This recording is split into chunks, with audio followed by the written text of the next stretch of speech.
We are Steve and Jill. Together, we've been buying and reselling land since the 90s. Our data-centric approach leaves our buyers asking, how can you sell it so cheap? Here on the Land Academy Show, We answer that and more. Steve and Jill here. Hi. Welcome to the Land Academy Show, entertaining land investment talk. I'm Stephen Jack Butala. And I'm Jill DeWitt. Broadcasting from the Valley of the Sun. Today, Jill and I talk about, well, it's Jill Friday. She's going to talk about how to wing it on the phone with sellers. Like we're winging it here. Who doesn't wing every day. Every podcast we wing it, by the way. Does everybody go into every conversation or every task that they do in their life and really know what the outcome's going to be? Oh, sure. There's no guarantees. You can't plan stuff out. As much as we all think we have control over stuff, we don't. Mm-hmm. We have very little control over anything. Before we get into it, let's take a question posted by one of our members on the landinvestors.com online community. It's free.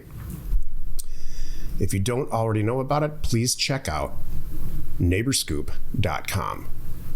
It's the fastest, easiest, cheapest way to find a piece of property without a U.S. Post Office mailing address like 123 Main Street. The properties we deal with don't have addresses. They have assessors, parcels, numbers. You just put that in, pops right up. Yep. It's magic. It is like magic. Helena wrote, has anyone had success following up on a mailer via email? We sent out our first mailer and received 3 responses from people who were not interested in selling. It's been about a week so far. My partner suggests that we follow up using email and see if they received our offer. Would they be interested in selling? Does this technique help? I haven't done that, but I'm not opposed to that.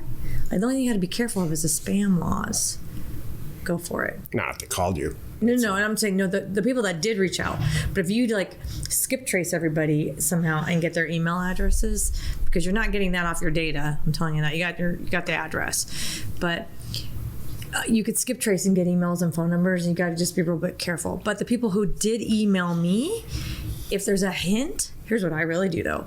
If someone emails me back and there's a hint, like you must be out of your mind if you think we're going to sell for this price, good luck, la la la la la. Okay, I didn't hear we're not going to sell. All I heard is not that price. So I will email those people back. Jill's Indian name is can't say no. Right. I'm like, I didn't hear a no there. There was no real no. So I'm like, what is your price? But I will email those people back. I don't think that's nuts. Would I spend a lot of time skip tracing email? I don't think I would. Because you know what, too? A, there's the laws that could come back to bite you.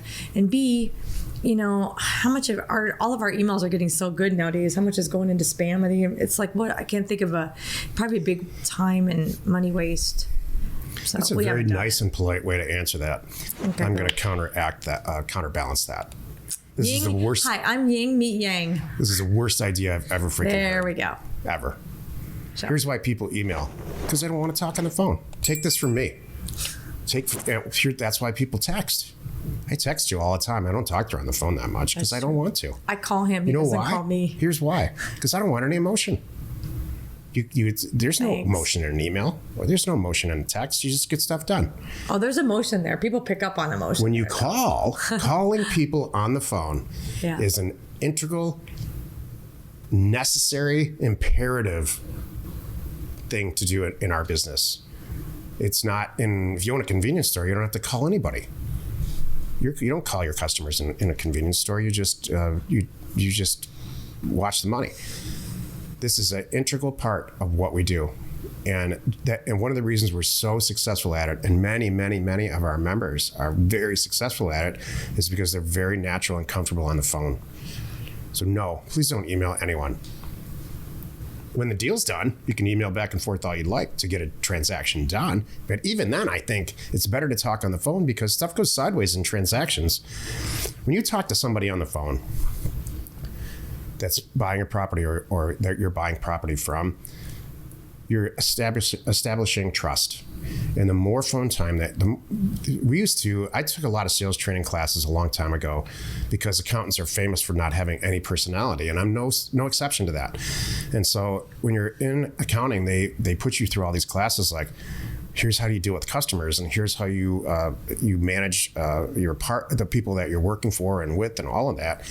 because we don't think you have a personality. And for me, a lot of that stuck because I didn't and don't. And so one of the things they said is make stuff up about why you call an audit client. Call your clients as often as you can. Make up questions, even if you have the answers. Get to know them. Establish trust. This is no exception. Thank you. Just letting you run with that. Today's, Jill, because you already know all this stuff. I know. 50% of the population or more is they're jacks. They don't know. This just comes naturally to you. Thank you. Today's Jill Friday. She's going to talk about how to wing it on the phone with sellers. This is the meat of the show. So it kind of ties into this a little bit because just talking on the phone versus email and all that good stuff. So here's a scenario. You're a new investor. You know a bit about the area because you put a lot of thought and care into picking the area. You know what mailers you sent out. You know what you're trying to buy, right? Or sent out all the 5 to 10 acres properties in XYZ county and how you priced it. Now the sellers are calling you back. And you're like, ooh, I'm not, I may not be totally ready. Are you, like Jack was saying, are you ever really 100% ready? No. So there's going to be an element of winging it because there's going to be questions that come at you and you just got to know how to handle it. So what do? So first thing, always answer truthfully, especially questions like who you are, what you're going to do with the property, how you got this price even, where did this come from? These are questions initially when these people call you, if they're real sellers and they want to sell the property, they want to know about you. How is this going to really happen? How is the deal going to unfold? So be truthful and honest, and answer as best you can. If you don't know, don't make up something, by the way, and don't try to build yourself up or whatever. That never works. Don't lie. B, winging it on the phone with sellers. Okay, we got through that now, and I need to find out about this property. You got the details. You know what to ask for, like state, county, APN. You know what to ask for. Hey, are you current on your taxes? Okay, we all agree on this price. Shoot, what do I ask now? What do I ask now? I need to get more information. We know the best thing you can do is ask a big open-ended question and just say, what do you know about this property? Ding, ding, right there. Just that one sentence is huge, and let them unload, and they will tell you everything they know about it and then some.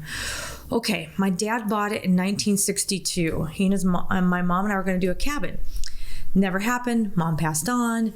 They started to even build a foundation, so on and so on. Dad passed on. That's when the taxes started to go back. I tried to keep them current. You know so much about the area. You're going to learn about what they were trying to do. You're like, all right, they were able to kind of do some building there. They got the foundation, so I know we check that box. I got some ideas about what's possible. So that's the best thing you can do, winging it. And then my last thing is winging it on the phone with these sellers is clearly define what the next step is. So you don't know really what you're doing, right? But I got the pertinent information. I got some great backstory. So now I can sit down and do my due diligence, make sure I want to buy this property. Now I need to tell them what I'm going to do next. And that needs to be like, just as you're wrapping up your call, like, okay, here's what I got to do. I need to take all this information that you just provided me. Thank you very much. And I need 24 hours to make some calls to the county and look up some things and get back to you. Can I call you tomorrow? What's the best time? What's the best number? That's kind of it. So think about it. I could take any call in any area and know nothing about the area and wing it on the phone with a seller and maybe make a deal. Because sometimes when I'm talking to these sellers, even out of the blue, I had one yesterday. A person called me like, I found you because you had sold property in my area. So I'm cold calling you. We had never sent this person an offer. Cold calling you to see if you want to buy my property. Where is it? That's brilliant. Yeah. What is it? These just out of the blue. And so he's like, what state? What's the county? what do you do? He's like trying to read me the legal description on the phone. I'm like, that's not going to work. So he's going to email me the APN. I'm like, and I'm like, okay. And then while I'm on the phone, because I record all our calls too, so I can go back and listen to it, or my team can. Please tell me what you know about the property. And he told me how long he's had it and what was going. I said, when was the last time you saw it? Because it's probably been over 10 years. That's a great question. Because I asked, because I'm trying to ascertain access, because that's a big thing for us, especially this certain area that we haven't done anything in a while, by the way. And I'm like, he's like, I haven't been out there in over 10 years, so I'm not sure. If he said he drives by it all the day, every week, then I know there's access, kind of thing. So that's just an example of how I can just take a call out of the blue from a random person, get all the information that I need to go make a decision. And how I left it with this person is I said, hey, I need to know as you're going to look up this APN for me, because reading the legal over the phone doesn't work. I said, as you're going to look up this legal description for me and get back to me, and I have his number too, I need to know what your number is. He started asking me what I'd pay, and I said, I'm not doing that. In my head, I said, look, here's what I need to know. I need to know what you want to sell it for. So if you need to take a day and think about it, let me know. But I need to know what the price that you're looking to get out of the property is, and I'll see if I can make it work. So, and then that's our next step. It's like he needs to send me this and tell me how much. And if I'm going to give him a day, and if he doesn't, I'm going to call him. I can do any calls. Ask me questions. I mean, look, here's my real question. Okay. And I think a lot of people, I'm asking on behalf of all the Jacks in the world. Right. Like, can I learn how to do this, or am I born with it? You can learn how to do this. But I think it takes practice, because I watched people do this. I have watched people be so afraid to answer the phone, but they overcome their fear, and they have a couple good phone calls and like, all right, I got this now. Mm-hmm. I have seen it. So I think you can learn it. It helps it's always easier, obviously, if you're not afraid of the phone in any situation. But even in our other companies, I watch people in our other companies. We just hired someone new in customer management, and she's not afraid to answer the phone, and even not knowing anything, which is really, really good. She has that level of confidence. We saw it when she walked into an interview with us, and that's why we hired her.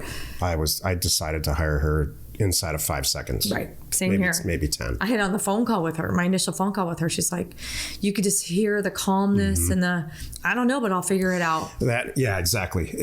I don't know, but I'll figure it out. And she, on paper, she's just been doing some version of customer service or in a big way. People. She just deals with people. Mm-hmm. She's a people person, totally. Right.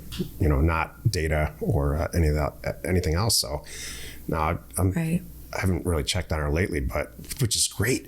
Having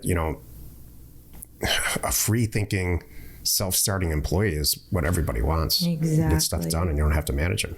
Exactly. That's what I want anyway. Mm-hmm. I will never get over it, Jill.